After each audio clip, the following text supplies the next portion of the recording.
Good day, everyone, and welcome back to the Dr. Coach Show. I'm your host, Dr. Coach Danny Pueblos, and today I have my good friend, pitcher within the Boston Red Sox organization, Zach Bryant. How you doing today, Zach?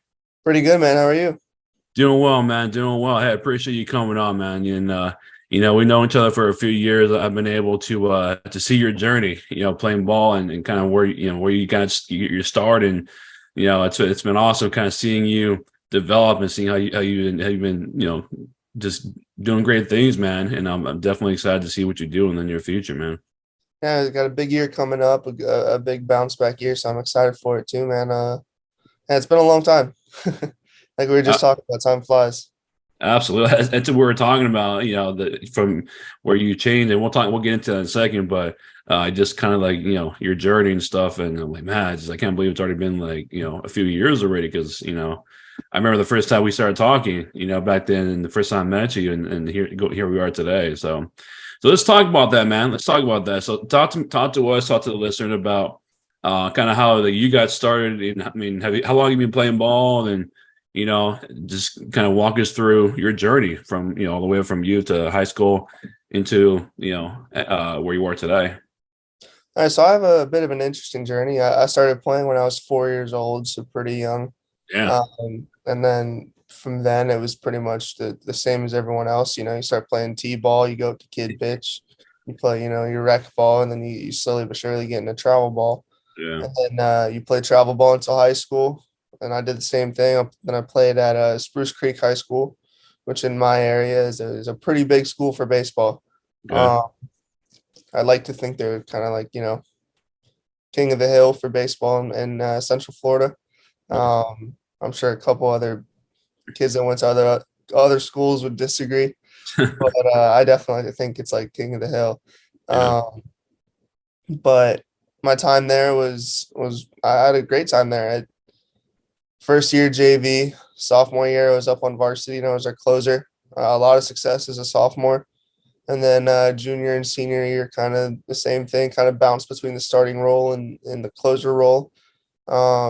And then come senior year, I put on quite a bit of weight, which kind of limited me in the recruiting trail, to where out of high school I only had one offer, and it was to go to Daytona State. So I go to Daytona State, and I kind of heard what I needed to hear.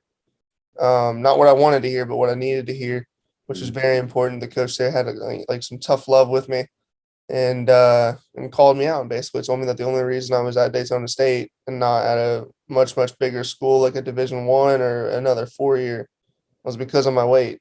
And that if I wanted that to change, if I didn't want Daytona State to be the end of the line for me, that I would need to lose weight. So, that's exactly what I did. That kind of kicked me into gear, and I started, you know, getting after it, learning how to eat, learning how to work out, how to train, how to monitor all that stuff. And I mean, it paid off, because then come sophomore year from when I was at Daytona State, that's when the offers start rolling in. That's when you start looking for a place to go after those 2 years. Because junior college is only 2 years. So then, you move on. So that's when all the offers started to roll in for stuff for after Daytona State. And so I went from a kid who only had one offer in high school to a kid who had, several schools to choose from, all with very generous offers 2 years later, which, felt amazing. Mm. So I ended up choosing Jacksonville, Jacksonville University. I was a Dolphin. And by that point I was addicted to the weight room and the eating right, and all that stuff. I've seen a lot of changes in myself, and I've seen a lot of improvements, and it showed on the field. So I was addicted to that stuff. So I kept that going all year. And then next thing you know, I'm starting to get some letters from some pro teams. This is the first time in my life, like, I'd ever been, that's ever been realistic to me. Yeah. So there was more fuel to the fire. I went even harder in the weight room, even harder at practice, even harder with the diet and whatnot. But it ended up working out. At the end of the year, I was drafted. That was in 2019. I was drafted by the Cubs, played with the Cubs for that year. And then that was in 2019. So 2020 never happened because of COVID. Mm-hmm. So I used that time and I went to Driveline up in Seattle and trained there for 5 weeks, which ended up paying off a ton because I had a lot of good velo gains from that. I was throwing much harder by the time I got out of there. They helped me figure out some of the kind of like deficiencies that I had or like hitches in my mechanics, that were limiting me in my velocity. And then after that, in 2021, about a month before spring training, got traded to the Red Sox, and the rest is history. Now I'm with the Red Sox, and slowly but surely fighting my way up to the big leagues. Yeah, it's awesome, man. Yeah, I've definitely seen that progression from you. And um, a lot of people who aren't too like familiar with baseball, or maybe there's just a casual fan who just watches on TV or maybe goes to the game. Um, they don't know at least to the extent of like the path that all you baseball players go through as far as like what it takes to get to the show, the big leagues, right? Um, so talk to me about like the start of that path for every baseball player. I mean, I know everyone's different, right? But more or less, like kind of like how that lifestyle is compared to like the big leaguers from your understanding, from your perspective. What the can you ask that question again for me? Yeah. So like what would it like when for someone who is watching this, and maybe they're a baseball fan, or maybe maybe they're not really into baseball, or they'll go to a game here and there, the kind of casual fan, right? Um, and they might not realize what goes on behind the scenes and what it takes to get to the show, what it takes to get to the big leagues, right? Like talk to us about what that looks like and like the grind that basically every baseball player goes through as they as they work their way to the show. Okay, yeah. So uh, we kind of touched on that a little bit because I coach a 12U team.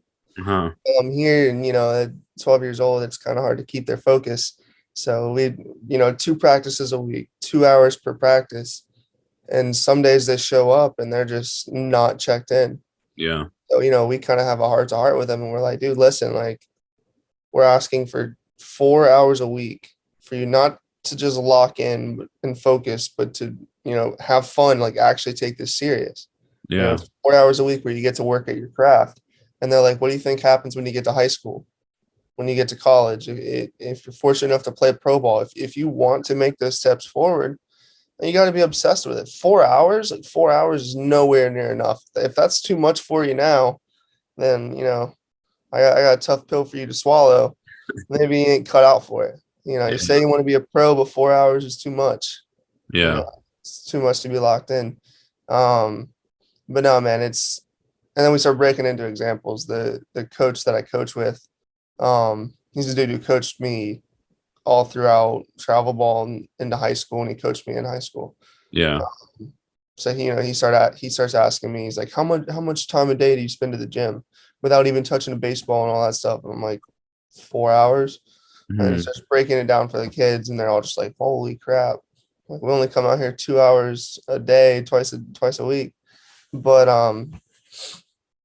yeah, it's all day, every day. It really Yeah. is. Everything you do throughout the day is geared toward baseball. From the Yeah. breakfast I eat to the amount of time I wait after breakfast to go to the gym, the time that I go to the gym, the time that I spend at the gym. A good chunk of that's mobility, a good chunk of that's conditioning, and then the rest of it's for actually lifting and building strength. And then from there, it's go home, eat again to help recover from that and to fuel myself for what I'm about to go to the field to do. When you Yeah. go to the field, you warm up, you throw. If you want to work on like PFPs or whatever else, or get off the mound to work on some mechanical stuff or to try to, shape a certain pitch a certain way. Um, and then, by then it's time for dinner. So like Yeah. it's basically all day. And then again, even then you gear your dinner towards recovery. You Mhm. want to be able to bounce back from what you did to your body that day so that you can do it the next day. Like Yeah. it's an everyday thing. It has to be. If you want it Yeah. to, if you want to make it to the highest level, it's got to be an everyday thing. Not Mhm. because there's just that much to do, but because like you want to do everything you can to get there. Yeah. Yeah, I mean, and that's a good advice, especially anyone who might be, has maybe a little brother or sister, anyone out there who's like, yeah, I want to make it to the next level, or I want to make it, whether it's from high school, college to pro, amateur to pro, right? I mean, Mhm. that's the kind of dedication you need. And like you said, like if you're complaining about a few hours, like you're in for a rude awakening, right? Yeah. And um, that's why, like, I think hearing that from someone who's in that, who's at that level, the pro level, and you've gone through that grind. You worked your ass off to get to where you want to go, and it just didn't come from some like magic pill. Like it takes work, right? And people don't realize. I mean, it's not rocket science. It just takes skill, but that skill develops from work and consistency and dedication, right? Hmm. And like even just persevering through like the challenges along the way, right? Like you dealt with some adversity too, and you still kind of like rehabbing and stuff like that, and like just and that's very common, right? I mean, athletes get hurt, once in a while, and it's how you respond, how you say okay, and that's where this comes in, right? The mental game. So like, talk to me about just every athlete has their injury story, but think back, from your perspective, and this can be anytime throughout your journey up until now. What do you feel has been like your way and what has been effective for you to overcome things like injury? So I mean, truthfully, I've never been injured until this year. I've never had to miss time because of an injury. So this was definitely kind of new to me. It was definitely some new adversity. Um, but I think the biggest part is just, trusting that you're going to bounce back. It's not the end of the line. Mm-hmm.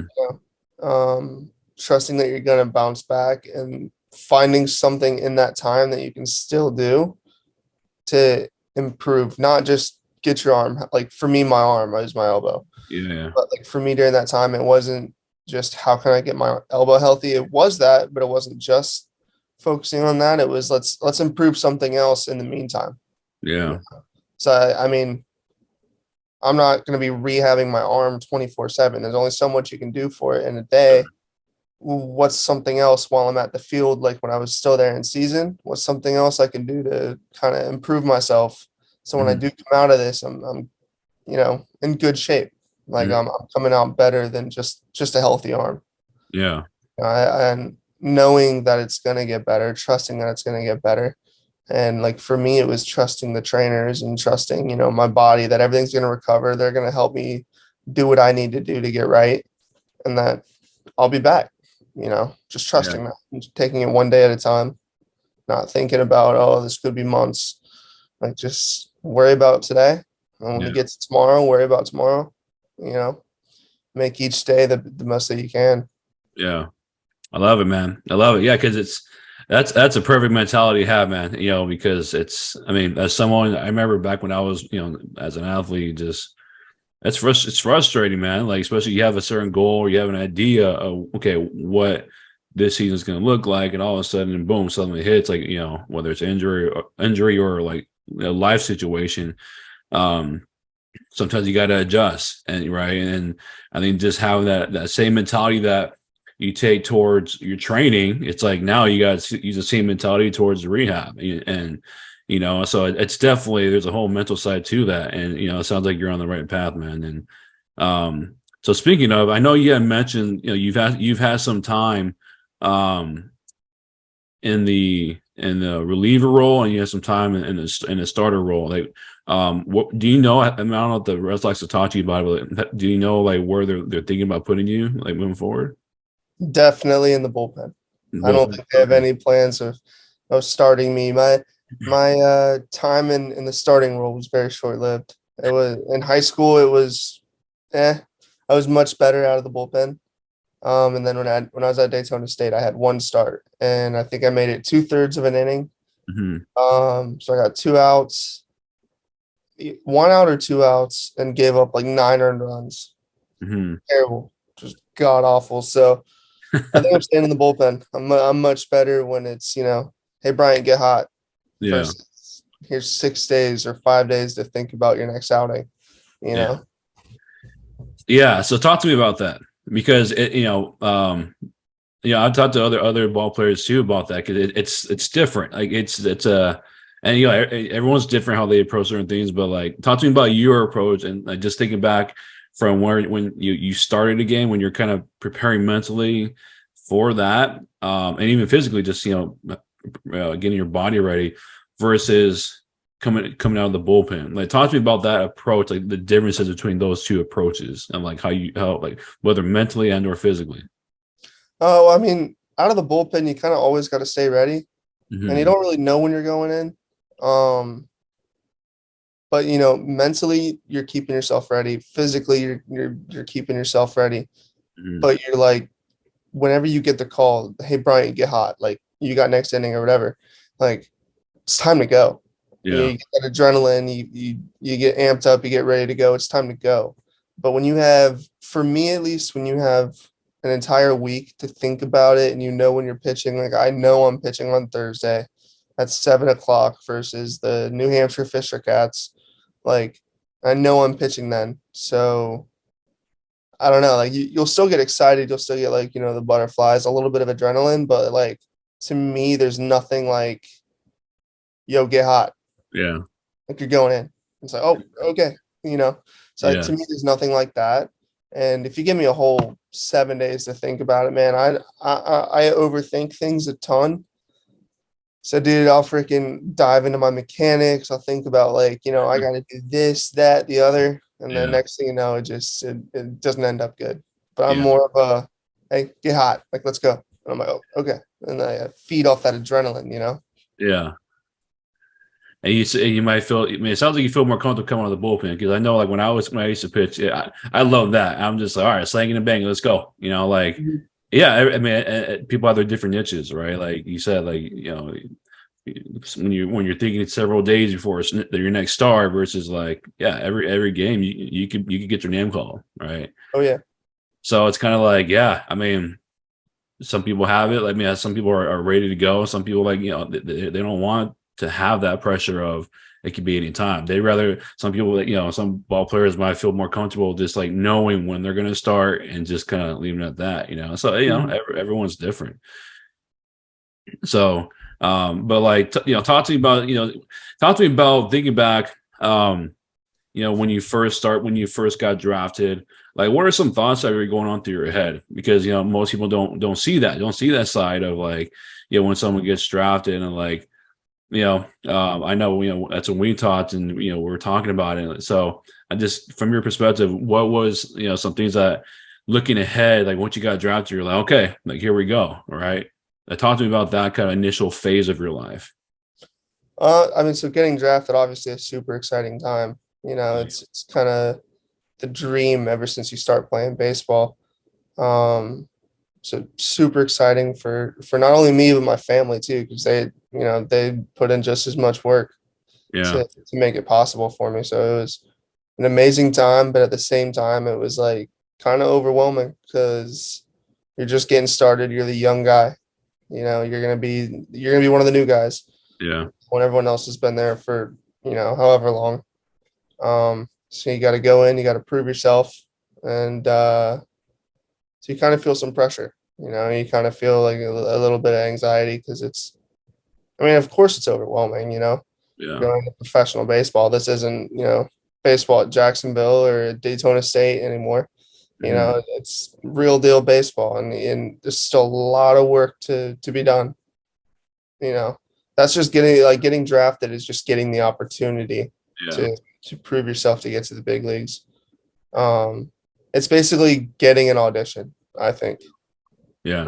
you you don't want to just be a professional baseball player. You don't just want to get drafted. You want to be a big leaguer. Yeah. Like an actor doesn't just want to get to audition for a role. Yeah. You He wants the role. Yeah. I want to be a big leaguer. You know, Mhm. so being in the minor leagues is essentially just a long audition, just making Mhm. sure you're the right guy. That you are that guy, and then there you go. But it's because it's so long. I mean, that's a lot of pressure. Yeah. Like we were talking about before. There's gonna be lots of adversity, lots of bumps in the road, speed bumps that you got to get over. And at the end of the day, all those speed bumps and all that adversity shaped you into what you need to be in order to be in the big leagues. Yeah, It's better to face it now than in the big leagues, I think. So then you're absolutely. prepared for it in the big leagues. Yeah. Yeah. I mean, because essentially you're kind of creating a foundation for yourself, right? Like Yeah. those initial years in the minor leagues, sharpening your skill set, sharpening your craft, or whatever position you play. And just even like mentally, just like getting ready and just knowing how to, because every level has, it's like it steps up another notch, and Mhm. um, so like that's why again a lot of people who they don't see that side of it. They see what's on TV, right, or they see when they go to the ballpark, um, but they don't realize what all those guys have been through up until that point, right? Mhm. That's where like baseball is unlike any other sport, where it's not like the NFL, for example. It's just you go to college and then boom, you're in, right? Like it's a lot of the cases, but baseball it takes a little bit more patience. It takes a little bit more steps, more or less, and it takes more. I think just discipline. I mean, just across the board, right? I mean, discipline to make sure that you're taking care of your body, like you mentioned before, but even mentally, just like staying on top of these and staying disciplined. Like, how am I gonna get over this stuff? Because I want to hear from you as far as either you or maybe maybe a former teammate or teammates that talked about this, but um talk to me about what you or maybe some of have experienced as far as like the pressures of, all right, like now I'm in the big leagues now, or now I'm in and I'm in pro ball, and like you said, it's on you're auditioning in a sense, right? Like does that get to people as far as like just adding more pressure, right? I mean, because we talked about pressure is perceived like how we view our situations, um it's like once you're in it, oh shit, like now it's like, yeah, I'm going into my audition. Like talk to me about that side of the mental, like that mental side of having to go through that kind of audition of like I gotta show my stuff, I gotta go out there and have a good outing or whatever that is for you. Mhm. Yeah, I mean it can be a lot at times. Like I know, well, it's one of those things that it's easy to deal with when you're doing good, but it gets a Hmm. whole lot harder to deal with, and there's a whole lot more layers to that kind of anxiety or stress about it when you're not doing good. Like I know last year was a tough year altogether for me. So first year double A, double A is creeping up. Like you're close to the big leagues. Um, so I wanted to go out and I had a good spring training, so I expected, that to carry over to the season. Yeah. Um, but I go out and the first outing right away, four walks in a row, get yanked. So not the start I was looking for. Yeah. Um, but then, so I put pressure on myself. I got to bounce back. Yeah. Whatever the heck I was doing that couldn't allow me to throw a strike, I got to figure that out. I got to bounce back that way. And, my next outing is nothing like that. I can just, show that that's a fluke. I go out there and the next outing wasn't quite four walks, but it wasn't good. Yeah. And then that kind of me putting that extra pressure on myself and getting stressed out ended up turning it into the entire first half of the year being like that. Not good. I'd have one good outing. I'm like, all right, I'm back. Like I gotta keep doing what I'm doing. I gotta Mm. do this, do that, and make sure this is good. And then the next outing, right back to the same old stuff I was doing all year. So it wasn't a good year. And then you get the big dogs in town, like, the coordinators and some of like the higher ups, like with the Red Sox that come in and you start stressing about like, you know, I'm not doing too good. Like, well, what if they ask me to come sit down in the office? Yeah. That wouldn't be good. But of course, like, maybe it's not even realistic. But of course, it crosses your mind when you're not doing good, when you're kind of doubting yourself a little bit. Yeah. Um, and then for me also the injury, but then like we talked about before, Yeah. with that, it's just trusting that you're going to come out of it. Um, but yeah, I mean, for the things like stressing about in season, about performance wise, and getting to where you want to go, I think treating that it would kind of be the same as the injury. Yeah. You know, take it a day at a time. Don't make it a bigger issue than it is. Don't overwhelm yourself with it. At the end of the day, you still got to go out there and perform. If you put in the work, um, in the off season and from day to day, then you should trust that by the time you go out there that you're going to be just fine. You Yeah. know. Yeah, man, you hit on some great points there because that's absolutely right. I mean, that's a prime example of how this stuff can get to you, right? I mean, it just takes one, bad rep, whether it's in the batter's box, on the mound, bad pitch, bad outing, like how that stuff can start snowballing, right? It Mhm. goes from one at bat to another one, and the next thing you go from one walk to multiple walks to giving up a home run to just like all this stuff, and like then that's when a lot of guys start forcing it, right? Because they think Yeah. in their minds, if I try harder, that's better. But then all of a sudden, like you're in your head, and like whether they realize or not, the body's like tensing up. And as a pitcher, you don't really want that very much, right? Right. You start aiming the ball, and that's where just like that snowball gets bigger, bigger, bigger. Next thing you know, like that, those few at bats turns into a bad game, and that bad game turns into multiple bad outings. And I mean, if you're the manager, like, are you going to trust someone who's going through that? It's tough, right? You have to be like, you want to be supportive of that guy, but that's where, yeah, like you mentioned, like just kind of like resetting in a sense and just taking a day at a time and say, all right, like that happened. Like I had a shitty outing, whatever it was. I'm not going to let that dictate moving forward. Like you got to press that reset button, and then just kind of move forward with the next one, and but it's easier said than done, right? Because again, especially when you have the pressure of needing to perform, right? I got to perform.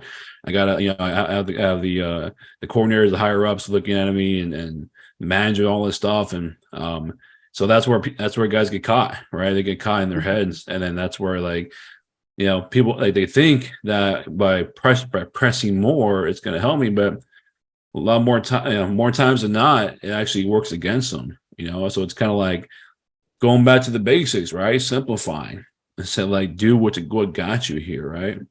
Yeah. Yeah. No, and I think I fell victim to kind of letting it snowball. Yeah, I fell victim to it last year.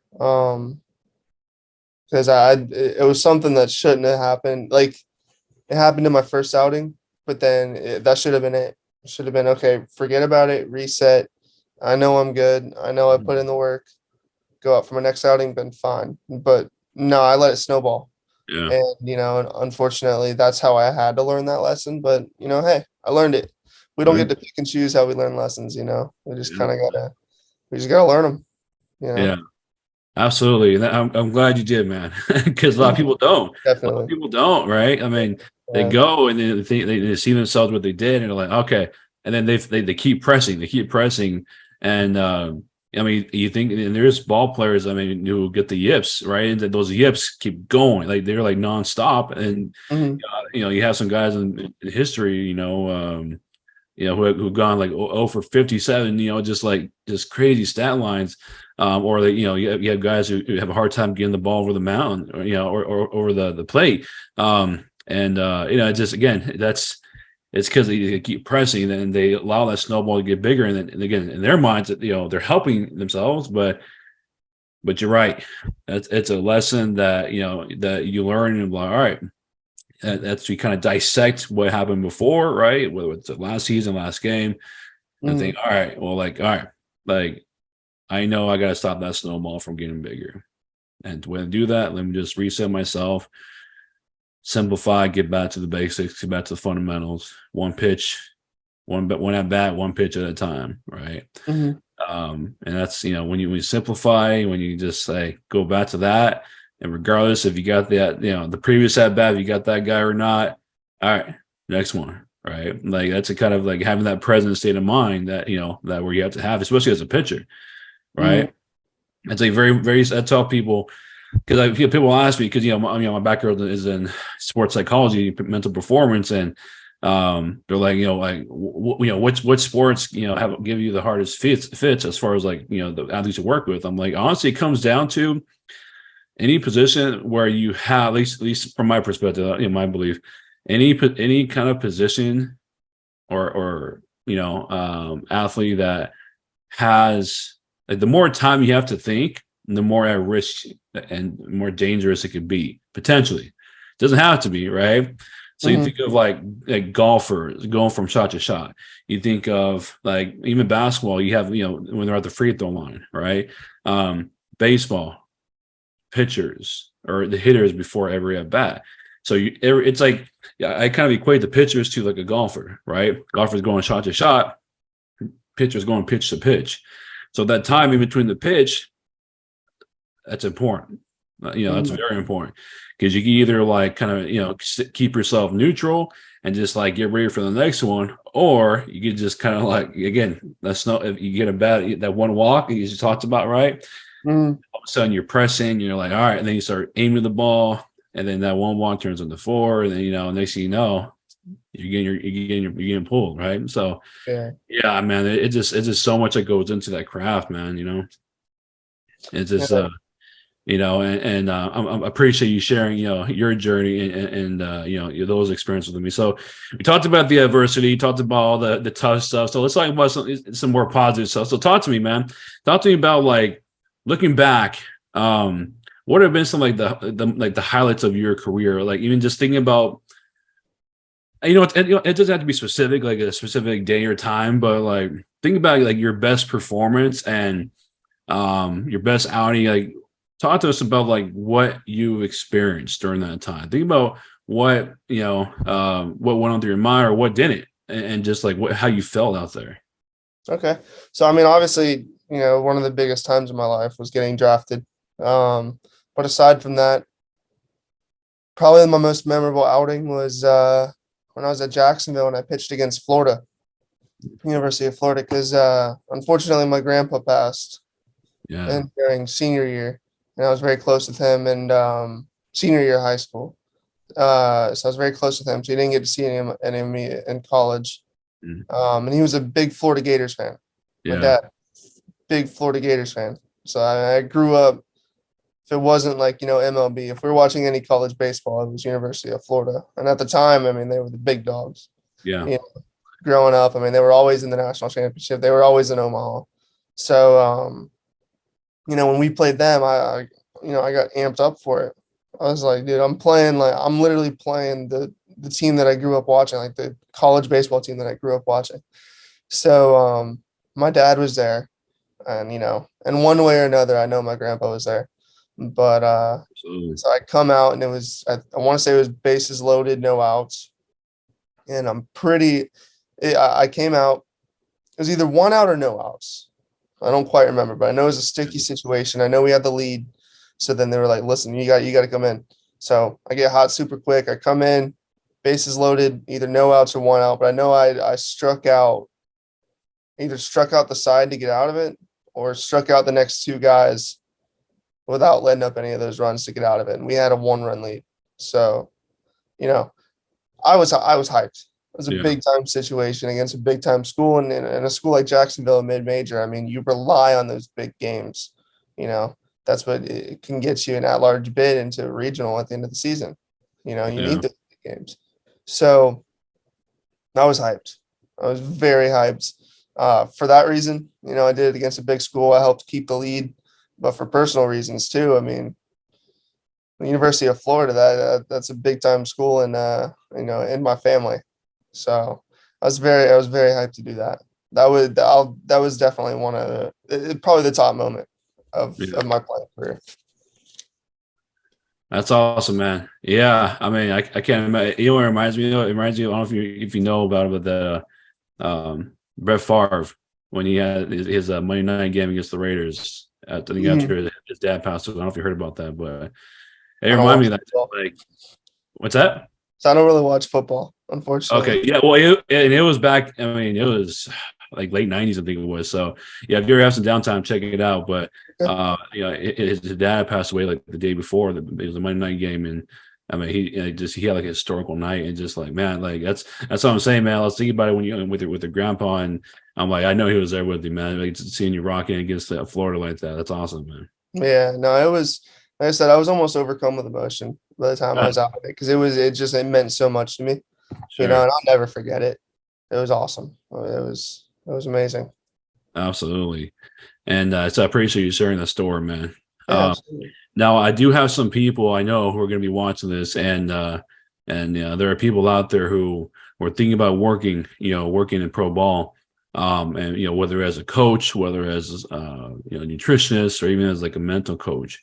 Um, and they've never worked sometimes some of these people never worked in sports before. So from your perspective, what have you felt as far as like being effective when someone's working with you, as far as like either as a coach or nutritionist, anyone like mental coach or whatever?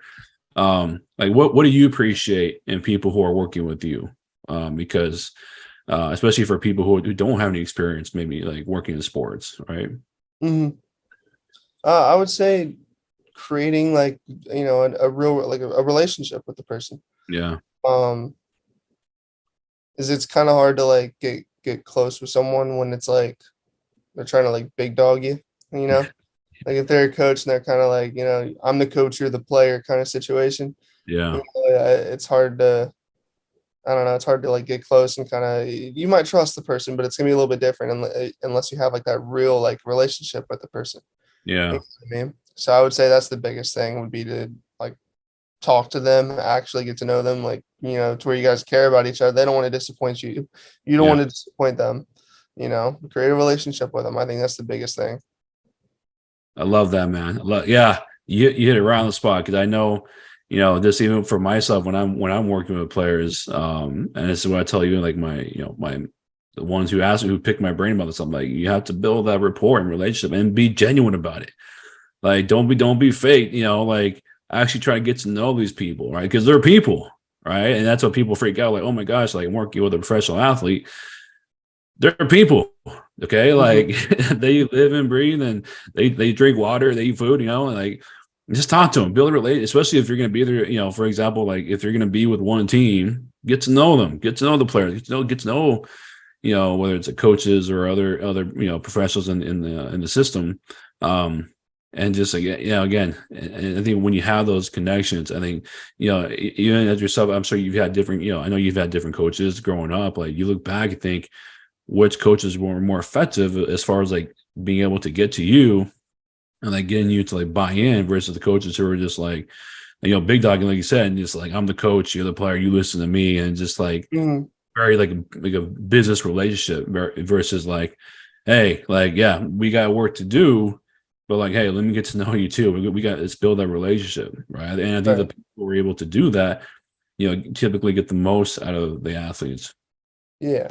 I mean, at the end of the day, too, it's like that. It's like I'm the player, you're the coach. Like, Yeah, I'm gonna respect you, yeah, but it doesn't have to be like, forced in your face about it. It doesn't have to be like kind of, disrespectful about it. yeah, You know what I mean? Like it doesn't have to be like I guess condescending in a way. I don't know if yeah, that's the right word for what I'm yeah, trying to say, but you know what I mean. yeah, yeah, Like if it's that relationship and you're like, you're on really cool terms with that coach, like it's still gonna be like you're gonna respect him as the coach and like with you being the player, it's still gonna be that way. yeah, But it's you have a much cooler relationship now, you yeah. know. I agree, and it's kind of like finding that balance, right? Of like Mhm.